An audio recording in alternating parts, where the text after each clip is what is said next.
আসছিলাম শিমুল বাগান দেখতে। শিমুল বাগান ঘোরা শেষ হয়ে গেলে এখন যাচ্ছি সেই বারিকাটিলা জাদুকাটা নদী।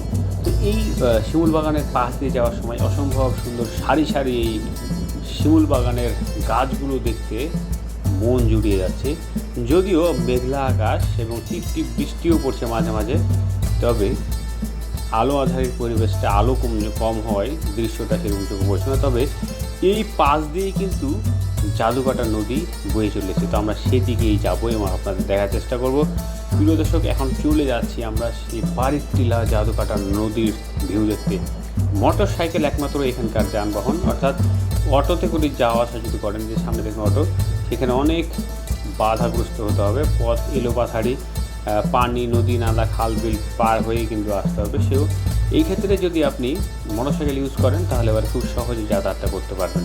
তো এখন যাচ্ছি সেই জাদুকাটা নদীর তীরে, যেখানে রয়েছে বারিকটিলা, আর ওই যে উঁচু উঁচু যে পাহাড়গুলো দেখা যাচ্ছে সেইখানে যাব। তবে এটা পরবর্তী ভিডিও দেখতে পাবেন, কারণটা হচ্ছে এক ভিডিওতে এতগুলো দেখা সম্ভব নয়। আর এখানে ছোট্ট একটা খাল নদী রয়েছে, যেটা পার হতে জন প্রতি 20 টাকা করে যাওয়া আসা লাগবে। তবে আসার সময় টাকা নেয়নি, যাওয়ার সময় টাকা নিচ্ছে। তো এখন এখানে যে ছোট ছোট নৌকা আছে, এই নৌকাগুলোতে মূলত সব মোটরসাইকেল, অটো রিক্সা, মানুষ টানুষ সব পাস করছে, অনেকটা ফেরির স্টাইলে। তো এইখানে পানি কাদা পার হয়েই কিন্তু সেই দিকটায় যেতে হবে। তো আমরা যাচ্ছি সেই দিক দিয়ে। আসার সময় দেখেছিলাম যে কীভাবে আসতে হবে, তবে এখন যেহেতু পার্ট বাই পার্ট দেখাচ্ছি, আর আগের অংশে দেখিয়েছি যে কীভাবে গিয়েছিলাম সেই জায়গায়। তবে পরবর্তী ভিডিওটি দেখার আমন্ত্রণ রইল। তো চলে যাচ্ছি কথা না বাড়িয়ে।